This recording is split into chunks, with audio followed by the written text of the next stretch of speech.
الحمد للہ وحدہ والصلاة والسلام علی من لا نبی بعدہ اما بعد فاعوذ باللہ من الشیطان الرجیم بسم اللہ الرحمن الرحیم یا ایہا الذین آمنوا اتقوا اللہ وقولوا قولا سدیدا صدق اللہ العظیم۔ محترم سامعین، آج کا ہمارا موضوع ہے زبان کی حفاظت۔ زبان اللہ تعالیٰ کی ایک بہت بڑی عطا کی ہوئی نعمت ہے۔ اس نعمت سے انسان بہت فائدہ حاصل کر سکتا ہے، نیکیاں اکٹھی کر لیتا ہے اور اس کو آخرت کا ذریعہ بنا سکتا ہے۔ انسان ذکر کر کے، نماز پڑھ کے، تلاوت کر کے نیکیوں کا بہت سارا ذخیرہ جمع کر سکتا ہے،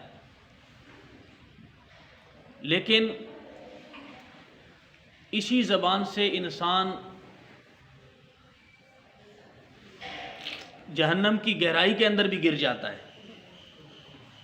حدیث شریف میں آتا ہے کہ آپ صلی اللہ علیہ وسلم نے فرمایا کہ بعض دفعہ کوئی آدمی کوئی ایسا کلمہ کہہ دیتا ہے، اسے پتہ بھی نہیں ہوتا، وہ جہنم کی گہرائی کے اندر جا گرتا ہے، اتنے دور جا گرتا ہے جتنا مشرق اور مغرب کا فاصلہ ہے۔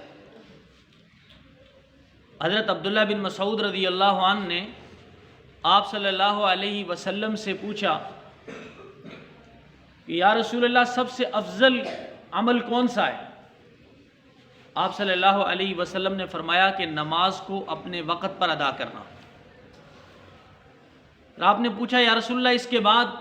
آپ صلی اللہ علیہ وسلم نے فرمایا ان یسلم الناس من لسانک، کہ لوگ تیری زبان سے محفوظ رہیں۔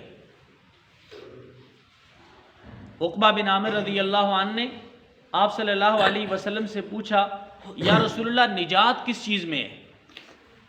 آپ صلی اللہ علیہ وسلم نے فرمایا املک علیک لسانک، تو اپنے زبان پر قابو رکھ، ولیسعک بیتک، اپنے گھر کے اندر رہ، چاہیے کہ تیرا گھر تیرے لیے کافی ہو، یعنی بغیر ضرورت کے تو اپنے گھر سے باہر نہ نکل۔ وابکی علی خطیئتک، اپنے گناہوں پر روتا رہ۔ اسی طرح حدیث شریف کے اندر آتا ہے کہ آپ صلی اللہ علیہ وسلم نے فرمایا کہ اذا اصبح ابن آدم، جس وقت ابن آدم صبح کرتا ہے، فإن الأعضاء يكفر اللسان، انسان کے جتنے بھی اعضاء ہیں، ہاتھ پاؤں وغیرہ، یکفر اللسان، زبان سے التجا کرتے ہیں، اتق اللہ فینا، کہ ہمارے بارے میں اللہ سے ڈر، اتق اللہ فینا، ہمارے بارے میں اللہ سے ڈر، ان استقمت استقمنا، اگر تو سیدھی رہی تو ہم بھی سیدھے رہیں گے، وَإِنْ اعوججت اعوججنا، اگر تو ٹیڑھی چلی تو ہم بھی ٹیڑھے چلیں گے۔ کیونکہ اگر زبان سیدھی ہو تو باقی اعضاء بھی صحیح ہیں، زبان اگر غلط چلے تو باقی اعضاء بھی غلط چلتے۔ مولانا یوسف لدھیانوی رحمۃ اللہ علیہ نے لکھا ہے کہ زبان کے ذریعے انسان کسی کو گالی دیتا ہے، برا بھلا کہتا ہے، لیکن زبان تو 32 دانتوں کے درمیان قلعے کے اندر آ کر چھپ جاتی ہے، اس زبان کو تو کوئی کچھ نہیں کہتا، مار پڑتی ہے تو جسم کو پڑتی ہے۔ تو اس لیے آپ صلی اللہ علیہ وسلم نے زبان کی حفاظت پر بہت زور دیا ہے کہ اپنی زبان پر کنٹرول کرو، اپنی زبان کی حفاظت کرو۔ حدیث میں آتا ہے آپ صلی اللہ علیہ وسلم نے فرمایا من کان یؤمن باللہ والیوم الآخر، جو آدمی اللہ پر ایمان لاتا ہے اور آخرت کے دن پر ایمان رکھتا ہے، فلیقل خیرا او لیصمت، اسے چاہیے کہ اچھی بات کہے یا خاموش ہو جائے۔ اور اسی طرح کا جملہ امام اعظم ابو حنیفہ رحمہ اللہ نے اپنی انگوٹھی پر لکھوایا ہوا تھا کہ اچھی بات کہو ورنہ خاموش ہو جاؤ۔